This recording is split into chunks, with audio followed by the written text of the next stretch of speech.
Iheoma, I am tickled to introduce to you Dr. Iheoma Iruka, who is visiting us. She works for HighScope, Educational Research Foundation, and actually HighScope is historically related to one of the classic two studies that Dr. Birchinall talked about, the HighScope Perry work. Iheoma recently joined HighScope, Early Education Research Evaluation Director, or the Center for Early Education Research and Evaluation is the Executive Director of Research for the organization. And when we were conceptualizing this event, we really wanted to make sure that the people who were here walked away with some tangible thoughts on, well, this is great research. What does it mean for me when I try to bring about change in the schools or communities in which I work? So that's actually what we charged Iheoma with, Dr. Iruka. And so she's got a big charge to address for all of us. And thank you for coming and spending the day with us. Thank you. Well, while we're waiting for me to just plug in, I want to just go ahead and talk real quick. So I'm Iheoma Iruka, and I've been at HighScope for 2.5 years. And the reason I sort of say that is because I feel like I'm a recovering academic in many ways. But I still am an academic, just in a different organization. I was at UNC for 8 years, and then I went to University of Nebraska. And, you know, for me, I sort of discovered that I needed to kind of chart a different path.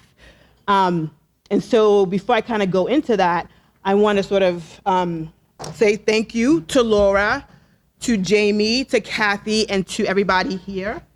Where's the power cord? Yeah. All right, sorry. I know, right? So, I should have been ready. So I want to say thank you guys for hosting this meeting and this convening.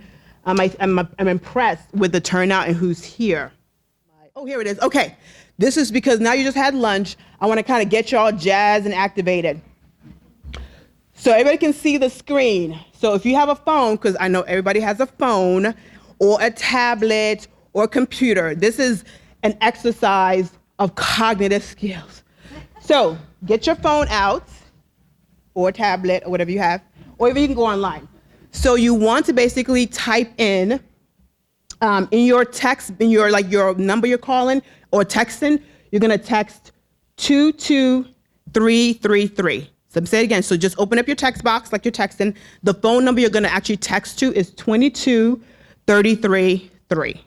So, and then the message you're gonna send is Iheoma Iruka. I know, right? Let me tell you how to spell it. Okay, IHEOM as in Mary, IRUKA 437 and send. So basically text 22333, Iheoma Iruka 437, and then you're gonna join the poll. So if you should get a message that says, oh, now answer the question. What is the one word that describes how you're feeling right now? One word, not your whole sentence, not your life. One word. And if you do 2 words, put them together or hyphenate it. So one word that describes how you feel. My poll's not open? Oh, where's my Wi-Fi?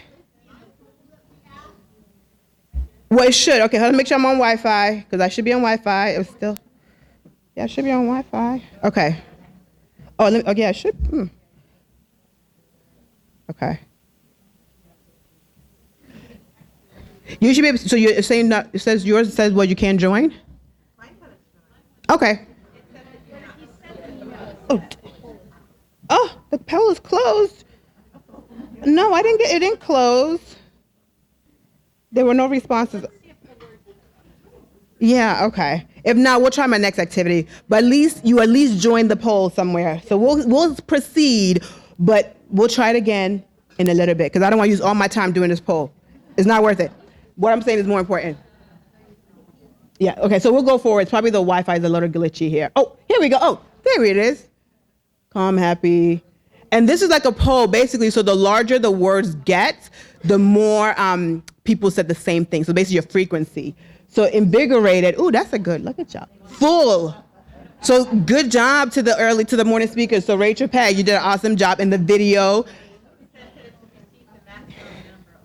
Okay, so all y'all can stop. So basically so just to give you a little break. There you go, your little break. So good. All right, so let me go because I only got 20 more minutes or something like that. No, probably a little bit more. Wrong clicker. All right, thank you for, is my thing working? Okay, maybe my clicker isn't working. So I want to say again, thank you for being here and for having me come. I really am honored and appreciative of being here, especially following in the steps of colleagues like Peg and Rachel. And Peg was my postdoc mentor, so it's even a bigger honor to be right after her. So first I want to say that I thought I would never step on OSU's campus. And the reason why is because I'm a Miami Hurricane. And so I am still reliving the whole Fiesta Bowl, Maurice Claret, McGahee. So no, I know. I'm dead serious. Like I was never gonna step on campus. So luckily it was Laura who invited me because I would have just said no. So I want you to know that. So history matters. So that's like the talk. Like it's been at least 17 years since that game was played and we lost. But history matters, and so it still matters to me on many ways. So I want to say, in case you all decide to go home or take a nap or whatever you're gonna do, I do want to sort of make this sort of larger point, which is that early childhood access, it really is more of a public health issue, right? So I think a lot of us think of it as just education, but it's a larger public health, which means it's a society issue. And so being able to ensure access to the highest quality of care is really important. And for me, and so as a researcher who also now is in a practice organization, also does policy work, and also has a really strong racial equity lens, is also an equity strategy. The question is whether it's meeting its mission and its vision and its promise. But I do see it as an equity strategy. And then we'll describe what equity is, because a lot of people using the word equity is not always used appropriately, I would argue. And then early childhood, I'm going to emphasize this point. It is not a magic bullet to society's ills. It is not going to solve many centuries of challenges of racism, of discrimination, of poverty.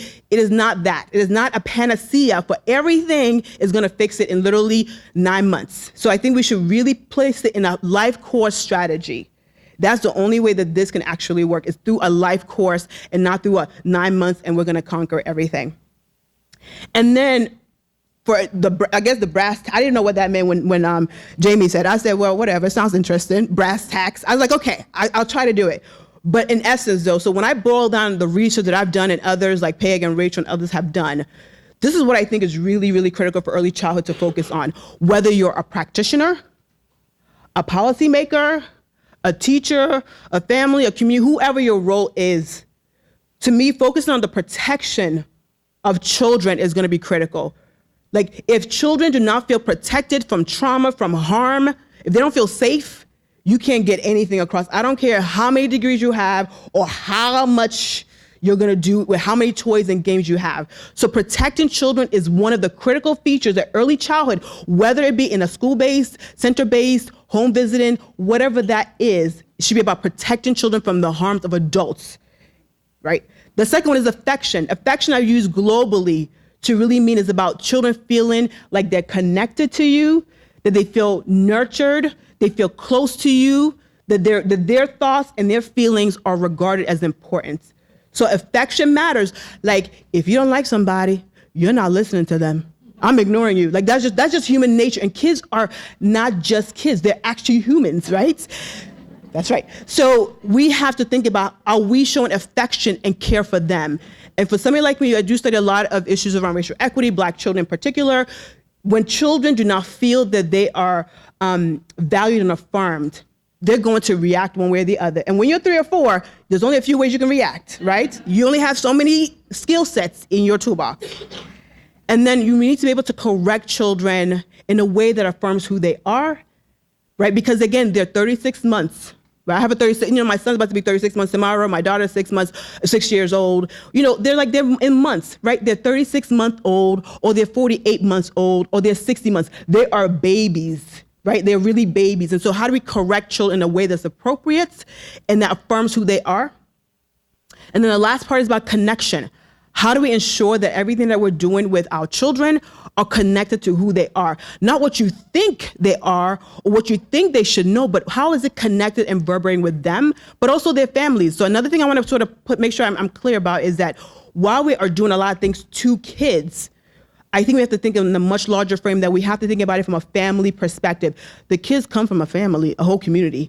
And so we have to think about it from a larger, how do we also protect families from the things that happen? How do we also show that we're connected with them or connected to them, and also connect them to things that they need? And how do we also show affection to the things that they're dealing with, right? It's not about pity, but it's also about recognizing certain things. So if you leave right now, you have gotten all my take-home points. So no, I remember I learned this lesson a few years ago, like, here, just take it. And then you know where I'm going. So if you are like, I don't agree, you can leave. Or you can actually challenge and talk about it in a much more detailed way. So first, I'm going to say that there's an importance, and I mean, that's something we should think about. There's an importance of a life course perspective. So for early childhood providers, policymakers, anybody in the early childhood field, we have to put it in a life course perspective. There is not a magic bullet. And so if we think about it that way, well, and this is a whole lot of circles and all that, and if I have a clicker. So it basically says, in essence, that if we think about it from a life course perspective, we also realize that children come from a larger group of families, but that early kindergarten education is one of many systems that can help support children. Like healthcare matters. Early kindergarten education matters, right? So there's other things that also matter. But also structural inequities and socioeconomic and political drivers matter, right? So as much as, you know, I mean, I love seeing the video, and you know, and I think I can see why you cried a little bit, Laura. Because, right, when teachers are like, I'm doing my best, I'm giving my best, and I want to see the children thrive, but I'm hurting here, right? So I was in a meeting, not in a meeting, actually I wasn't at a conference presenting yet, and the teachers actually, one of them was in Chicago, and the teachers talked about, here I am a teacher, I'm trying to do my best, and then I have to come to school the next day after one of my babies got shot. So an infant got shot in the head. And the teacher said I had to come the next day and be observed with the, you know, one of the measures. And she said I had to still be a teacher, but here I was literally dealing with the fact that one of my babies in her class just got shot, and then that same child that got shot had other siblings and cousins, right? So the whole school community was dealing with this trauma, and so they may get graded down. And that means that if I get graded down on the class or ECHOS or whatever, that has implications in terms of whether you're gonna get the funding to deal with the trauma that you're probably dealing with because you live in a really high risk community. So I think seeing that video reminded me that we don't think a lot about the struggles of secondary trauma on teachers in many ways. So I think something that we think about is that whole entire piece that I won't get too much into, but it's something that we need to, I think, really, really be conscientious about. So I won't even go through all this, but I think that Peg in particular said a lot about it, which is, what's the benefits of early childhood? You know, policymakers, what is the benefits? People can go to work. If I can go to work, you can make some money, right? It's transactional. But there's also the benefit of just early learning experiences, right? And for policymakers, they hear, I want to invest in something that's going to make money. And so I think Peg already sort of articulated that, and that we do have some evidence. And again, I'm going to be very clear. So I am at HighScope, and I know I was not there when the study started in the 1960s. I do look young. But that study is still going. Yes, it's still going. But I think the study and Abecedarian does give us a sense of it, but don't forget it was done at a particular time with mostly Black children and families in a particular area. So I think that's something that we struggle with, is that we do use the studies to bolster early childhood, but they were very different. So if you talk to some of the teachers in both Abecedarian and in the HighScope para-preschool, they will tell you what it was and what's happening today are really, really, really different. So the findings that we have, the fact we can't find these large effects is one, there wasn't a counterfactual, meaning that you either had the HighScope para-preschool or you had nothing. Right, so the counterfactual is really, the landscape is very different. However, we do know that there's some important impacts of early childhood, but I think we have to be careful about not overselling it because of the HighScope para-preschool and the Carolina Abecedarian study. So I won't belabor the point about the return on investment. And I Peg, thank God you did all the history stuff. I don't have to go into all that. But what I want to make sure I emphasize about the history is a lot of these studies started primarily with Black children. Para-preschool, Carolina, Head Start were primarily saying, Black children, you are not ready for school, And so we're going to get you ready for school. First we're going to make you smarter, and then we're going to get you ready for school. That was really that was the underlying pinnacle. And Rachel showed the actual policy words. It was really around closing the achievement gap. Has it morphed over time? Yes. But that to me is still the promise of why pretty much Eugene Beatty from Ypsilanti, Michigan said, sure, David Weichert, who started the Perry Preschool Project, come to my community, come to my school and do your testing, do your stuff. Because the promise was if you test our kids, they're going to see a return on that. The question is I would argue whether Black kids in particular and other children from low wealth communities are getting that full benefit of what we know about early childhood. That is the question. And so I think for those in the room and those outside the room is, have we delivered on the promise, right? If you're going to build something off of the backs of certain people, are we ensuring that they're going to benefit the most from that? And that's part of the history that we have to begin to continue to figure out. I already said all that.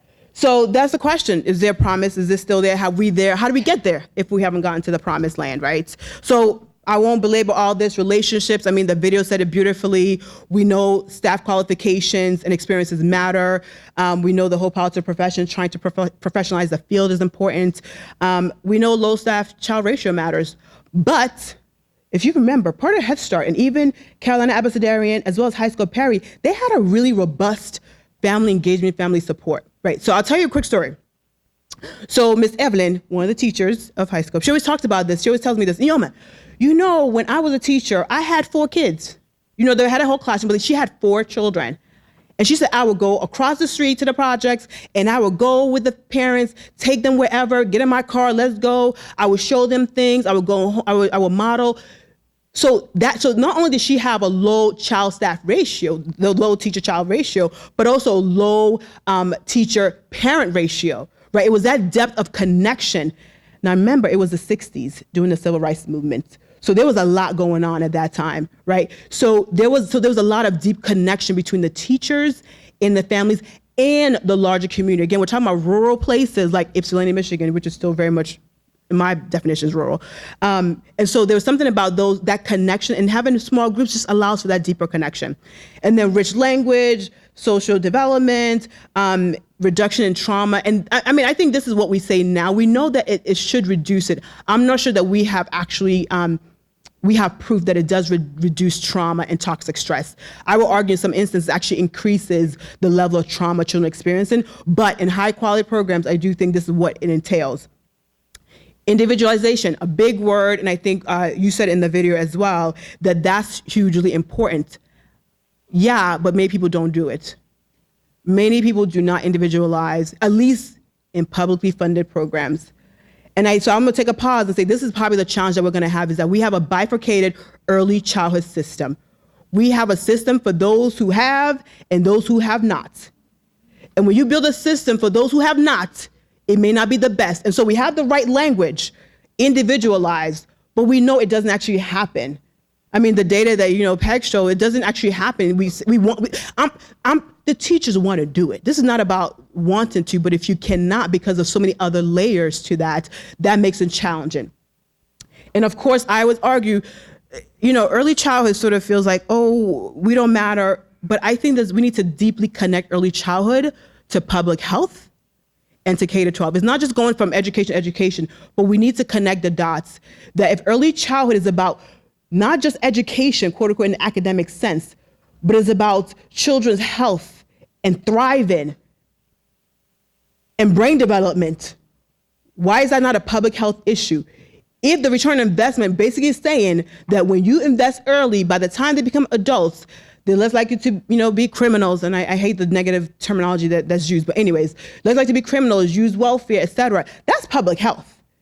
And so we have to become much more sophisticated about connecting early learning, early education, that is a public health thing and not just education space. Because I think then I think there's more seriousness and more resources when we understand this is a population level issue. It's not just like the child over there in the corner of Akron needs help. It means that if this child does well, our community does well. That's really what we're supposed to go to. So it's a public health issue, and I think we should talk about it as such.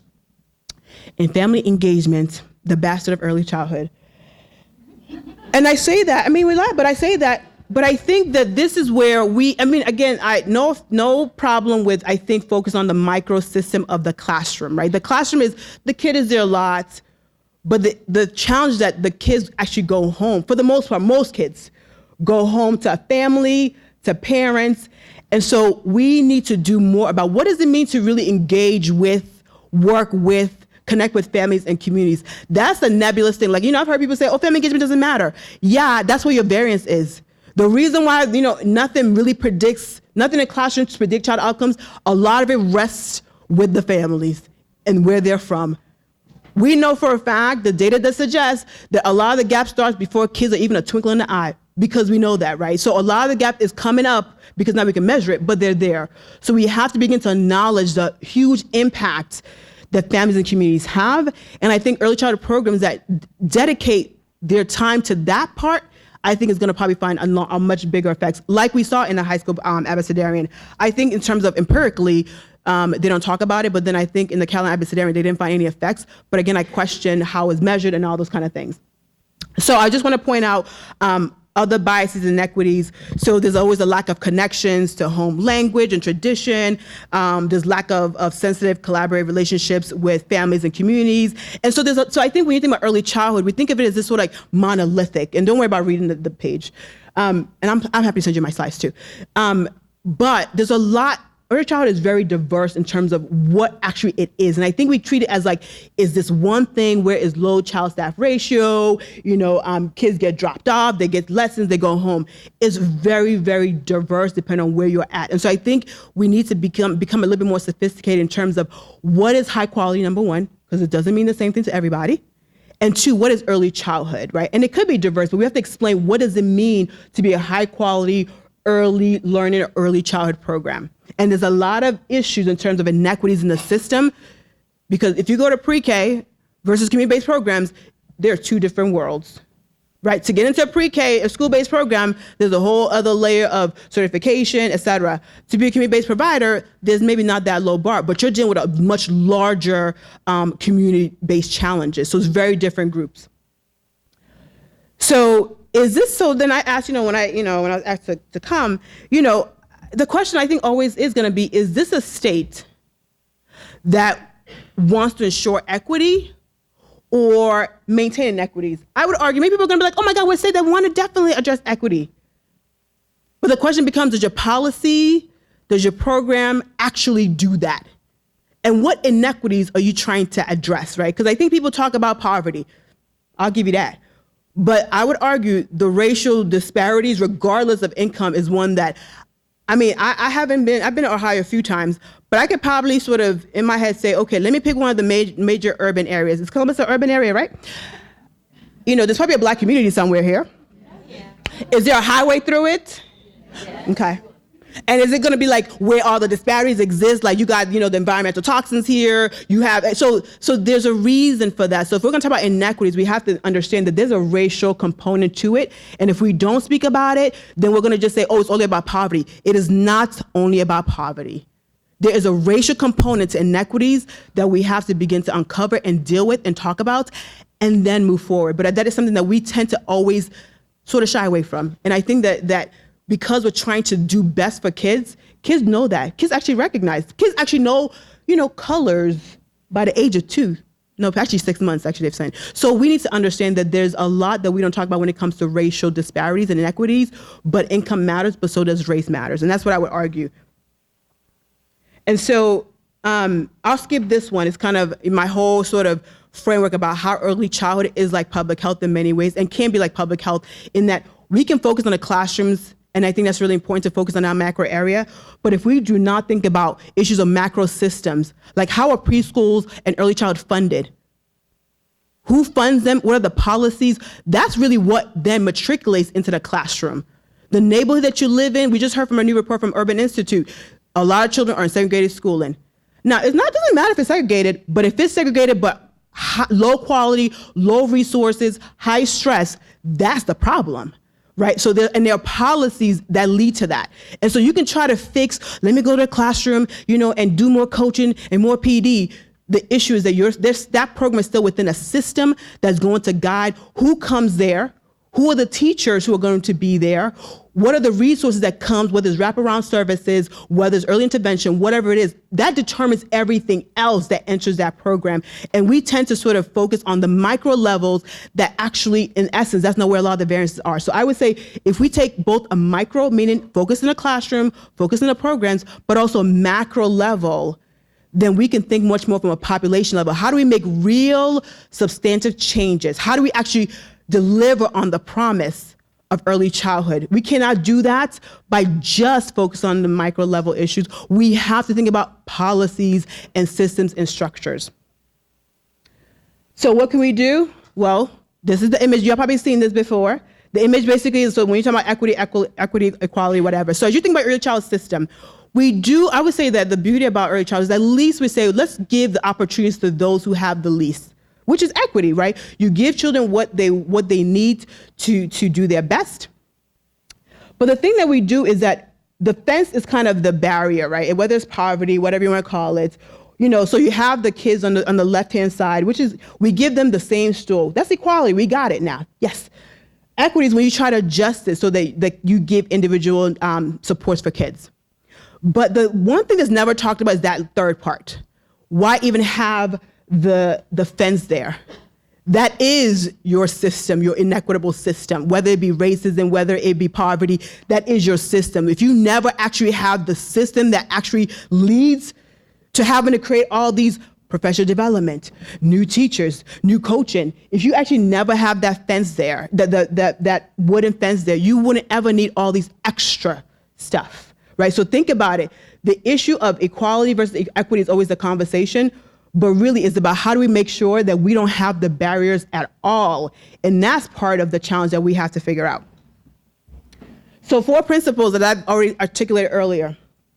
Affection, right? And so I want to make sure I give credit to sort of colleagues. So both colleagues, Howard Stevenson at UPenn, and also colleagues at UNC, Donna Marie and Marvin. So this is kind of when we boil down the science to make sense to those who, what do I do? This is how you sort of get there. Is using the lens of protection, affection, correction, and connection. So for example, let me fast forward. How do we think about harm? How do we think about psychological trauma? How do you think about concentrated disadvantage? Right? So what is our job? What is your role potentially in addressing the fact that children are living in traumatic environments or living in poverty? What is your role? You may be like, I don't have a role. Okay, but that's something to think about, right? Am I creating trauma unnecessarily? For example, we have suspension and expulsion data. Let me take a quick break there. So just so you know, for those of us who do expulsion, suspension issues, and with the Office of Civil Rights, they're thinking about taking away that information about preschool. So any data collection about preschool from the feds, the Office of Civil Rights will be taken away if you don't make comment on it, so just FYI. Affection, right? It's about caring. How much do we nurture children? How much do we intentionally focus on children? And I'll give you examples. Correction is about really humanity. How do we make sure that we don't actually disrespect children? So again, think about if you're a child. You're misbehaving, well, not misbehaving, you're just sort of like being a 36-month-old. Moving around, fidgety, all that stuff. And you always are the one that gets publicly called out. In essence, shamed. What do you think that does to a kid if you publicly shame a child? As an adult, when somebody calls you out, you're probably going to either fight back or just disengage. So that's an example of the issue of correction. But I want to make sure that I sort of connect why we should all care and why the protection, affection, correction, connection makes sense, right? So everybody knows about ACEs. Like, I feel like everybody, raise your hands if you've never heard of ACEs, adverse child experiences. If you have not, but everybody has. Okay, good. And we know that when you have 3 or more, it's been connected to not just early childhood, but really is about what happens later in life, right? So the reason why this has resonated, and we now have Nadine Burke-Harris as the first Surgeon General of California, is because they made it a public health issue. They didn't just say, oh, let's just do something in the first few years of life. They said, if we don't deal with this, there's issues about heart attacks, diabetes, like that costs money. So is connecting our work to this larger public health is going to be critical, right? Because we know that ACEs, the links to ACEs and later outcomes are pretty dire. And of course, poverty, I can't say enough. So children, so we always say, low-income children. No, they're not. They're children who happen to live in low-income households, right? So again, is how do we view children? And we know that a lot of children, and that's the issue, a lot of children are living in poverty. How do we protect children from living in poverty? They didn't say, oh, I want to be born in poverty. I mean, I was born in poverty, but I didn't say I want to be there, but that's where I was. But what that means is that what do we do from a policy standpoint? What do we do from a programmatic standpoint? Because we know what poverty is associated with. And I will argue, especially when you have a racialized lens, that first of all, we shouldn't have children in poverty. That's one. And two, to have such a huge racial disparity with poverty, where you have over 2/3 of Black or children from indigenous population and Latino children likely to live in poverty, is really, really a problem. There's nothing around that. And that means that adults made decisions that while we're experiencing this. And this number has really not changed that much. And I would say we focus a lot on poverty. And I would argue it's not poverty is the issue, really. And poverty is an issue, but it's the wealth is an issue. So for example, this data basically shows you the difference in wealth between Black families and white families. So $141,000 for white families compared to $11,000 for Black families, and then compared to $13,000 or so for Latino families. That wealth disparity says everything. It says where you're gonna live. Where you live determines a lot of things. Where your hospital is, where your school system is, what preschool you go to, what jobs you have, what transportation is nearby. It determines a lot. When there was the Great Depression, it determines, do I have a job? Do I have health care? So your wealth actually is, to me, is one that we have not actually focused a lot on. And that's where we should probably spend a lot of our energy on, is really addressing the issue of wealth. And what does that mean for our early childhood programs? That means that, yes, focus on telling parents, yes, read to your child, be kind to your child. But part of our job should be, how do we support families to develop assets? Like, how do we say, hey, we'll take care of your child, do your best, but how do we help you think about asset development? Because that means that what happens a lot in Head Start, which is something I find problematic, is that a lot of kids who are in Head Start had grandparents who were in Head Start. I mean, I know we champion that, like, yes, we have alumni and my mom and my grandparents. That means we didn't do our job. We did not do our job. If it's a 2-generation model, we did not do our job that a grandchild is in the same Head Start program, is because they never had an asset. They just kept on repurposing. I live in the same neighborhood, the same community, living check to check. That is a reality of what early childhood has been doing. It's really repurposing the system without actually addressing the system. How much time do I have? 10 minutes? Okay, good. Okay, good. Okay, that's okay. But so it's for Ohio, right? So, I love statistics. I love everything data. So Ohio is predominantly white, 80% white. But you're going to have a growing, at least in certain pockets, you have a pretty large growing population of Latino families and other sort of diverse families. However, a lot of your quote unquote minority families are living in poverty. If that is your future, so if we know from the census that you're going to have a growing non-white population and they're all going to be poor, that does not bode well for the state of Ohio, or really for the country.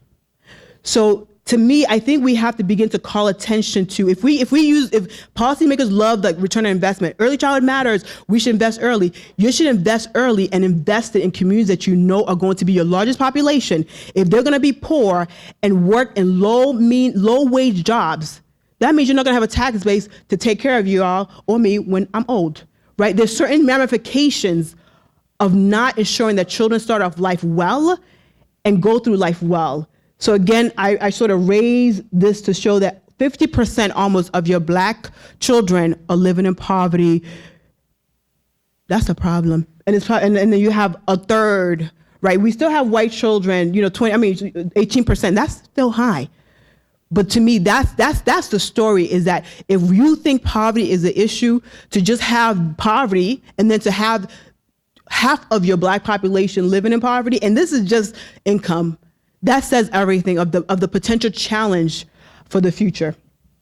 I'll bypass this, but basically I was going to just sort of highlight that when we're trying to deliver on the promise, we have to at least ensure that kids experience the same kind of quality. And my data just shows in many ways that based on measures that I would argue are not giving us everything that we need, like the class and the ECRs, et cetera, we do, no matter even if it's not good, we do still see that children, especially Black children, seem to experience lower quality care, right? And they're likely to be the ones in care, right? And so that's something that we have to really pay attention to. How much are we ensuring that if you're going to advocate, so this is what I say for those who are teachers, advocates, whatever that be, don't advocate for something that's not good because it's only detrimental in the long run. Right? If you're going to advocate for early childhood, yes. And I tell people, yes, advocate for whatever you want. If the data says early childhood is important, advocate for that, but advocate for the best. Hence why I think the focus on high quality, right? Which we have to actually define. But advocate for the best, especially for your neediest. We know when you have quote unquote poor kids, you build poor things. That's actually been the nature of the system. And so we have to really make sure that we're providing the highest quality of care to those who need it the most. And I already talked about suspension data. I'll skip all this. So I'll close it up to kind of just talk about, so how can you create high quality early care education? So if you ask me what is high quality, I want to first say this. I don't think people should use the class or the ECHRS as your measure of quality, right? They're not the same. It's a component of caption quality. They are not the same. But a lot of times people do talk about them as the same thing. Right? And so I think that's really important that we begin to say, what is quality? And maybe asking the workforce would be really helpful. Like, what do you consider quality? And I think components of both measures probably are capturing something of it, but we have to be careful that we don't actually say that they're both the same thing. They're really not. And I think that's where I think researchers like me and others have to be very careful in how we language quality, that quality and measurement are actually not the same thing. So how can high quality early care education implement how can you do so no matter where you are, whoever you are, even a professor, et cetera? How can you actually ensure protection, affection, correction, and connection? So first, you have to have a stable and educated caregiver workforce, teacher workforce. I feel like we could do everything we can to children, like just throw every intervention at them. If you don't do something about the teachers and the families, you're sort of just throwing into a black hole.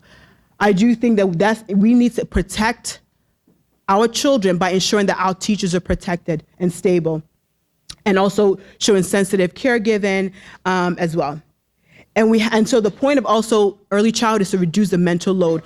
A lot of children, especially if you're talking about high-risk populations, are going to be doing a lot of stuff, whether it be gun violence, lack of sleep, lack of food, housing insecurity, just life, right? As a 3-year-old life.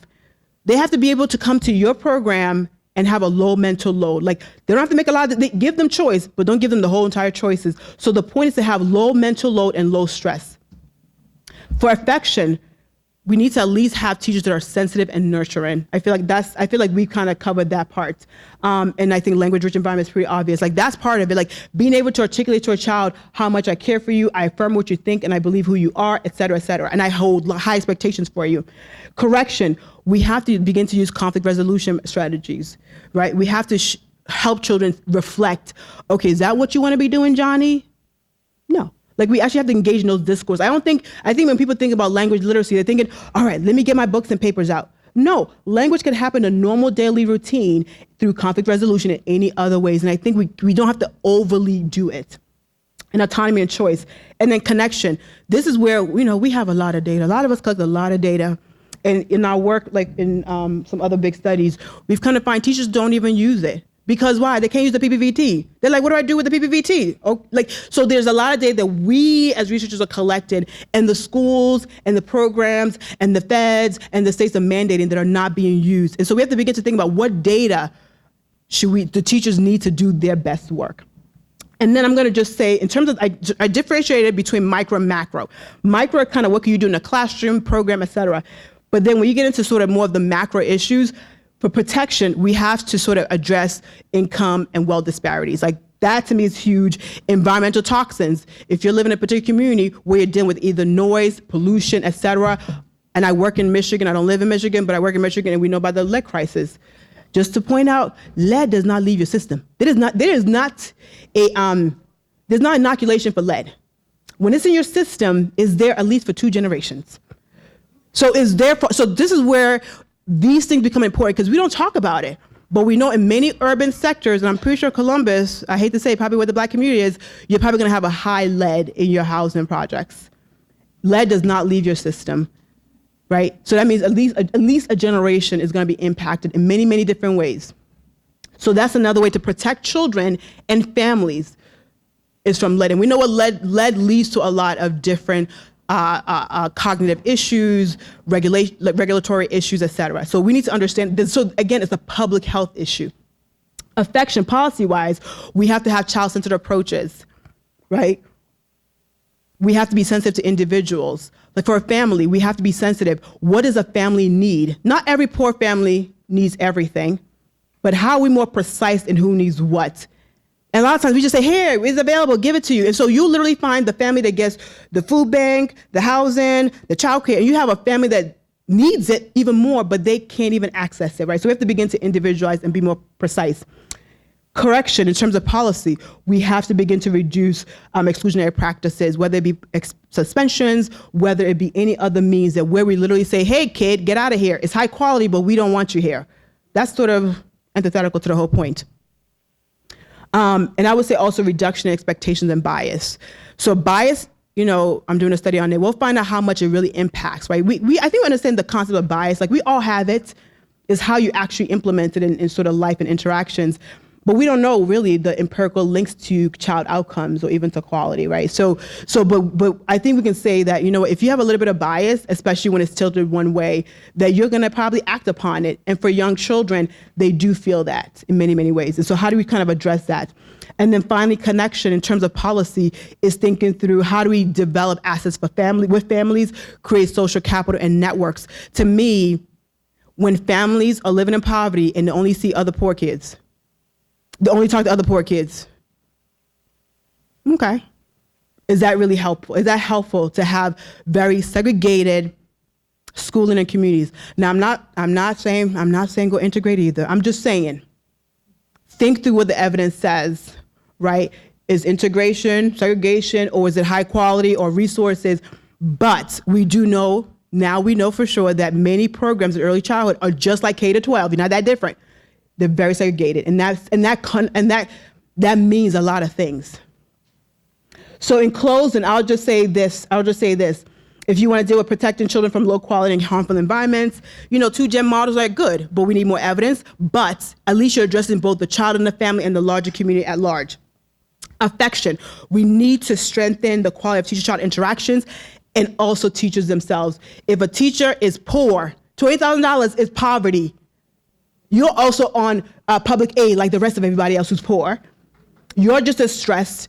So for us to actually ensure that you can be sensitive, we need to actually support teachers to actually feel safe and without harm so that they can also connote that to the children themselves, right? So this is what we have to think about much more in a complex way. Correction, we have to limit preschool suspension. I think we already know that. And then connection, how do we connect families, schools, et cetera, to services and supports? Right, we need to ensure that families get what they deserve. So with that, I'll just close by saying in the end of it, think about what your role is when it comes to protecting children and families. What does it mean when you're trying to show affection and nurturance to children, families, and other adults and caregivers and teachers? And then how do we make sure that we're connecting children and families to what makes them their best self? And then correct children appropriately in a way that really affirms who they are. So with that, I would just close it out and just ask you, because you're already in the poll, hopefully, which one of these, protection, affection, correction, connection, can you focus on in your current position or your life passion? Hopefully you can, yeah. So in the end of it, I appreciate y'all listening and staying engaged and attentive. But yeah, think about what it is you can do in whatever role you're at. So thank you very much for having me. Happy to take questions.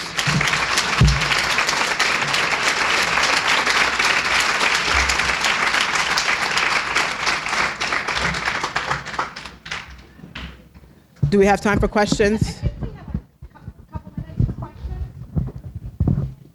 Back there. Oh, sorry, here. Okay, here. I'll go get my steps in because I need my steps. Don't worry, you sit down. I haven't even worked out today, so, and me and my husband are competing.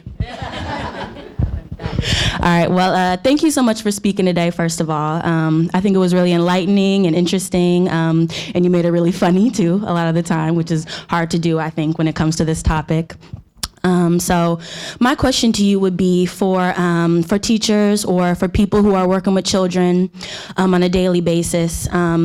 What are some ways that you think that they can mentally prepare or sort of, ways to sort of navigate through the toxic stress that they could also teach to the children and the families who are in those high-risk populations? Good question. You guys caught that. Before I answer that question, I want to make sure I note one thing. I love when I hear, no, I don't love it actually. I don't like when I hear teachers say, you know what, I love my job. I'll do it for whatever price. Right? That's literally what they say, right? And so if I'm a policymaker and you're like, I'll do my job, and if I get $10 an hour or $8 an hour, I'm going to pay $8 an hour. So I think we have to also be careful how, if you want to sort of do our best for the early childhood environment and field, to think about that. So to your question about how do you prepare, first, I think it's hard to prepare. I don't think you should. I think you shouldn't have to. I think, so the reason I mentioned the salary thing is because you shouldn't have to prepare for having to deal with the level of toxic stress. So it's when I was talking to a federal staffer, and they're like, okay, we're trying to do trauma-informed care for children, and I think that's great. But we have to start doing things for teachers and caregivers themselves. And so part of that, so some of the things that we're seeing now in the field now is like mindfulness training, right? So where you really begin to, some people doing yoga, breathing, your watch has your breathing exercises. So trying to just become centered. However, as a teacher, you're like making decisions. Your adrenaline is always running and rushing. So for me, it's actually a hard question. Like, how do you prepare to deal with children, life, the challenges they bring? I think it's other than having a lot of support. I think as a system has to be supportive to you. So I would actually say, think less about your classroom and think about how do you ask the system, whoever, whether it be the program or whether it be, bless you, or whether it be the policymakers, whoever's funding the program, is to actually advocate that you and your team need support to do your work well. To try to keep doing things on a shoestring budget is actually not fair to you and to other educators. And that's where I think we get it wrong, is that we keep trying to sort of do our best work with $5.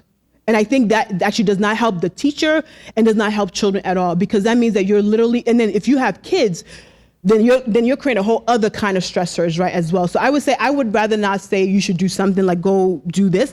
I think we should actually think about how do we change it on a systematic level. That's what we need to actually really do. Oh, thank you. You don't want to get my walk-in? Okay. Oh, you stretching or raising your hands? Okay. All right. Any other questions? Well, thank you so much for paying attention. I appreciate it.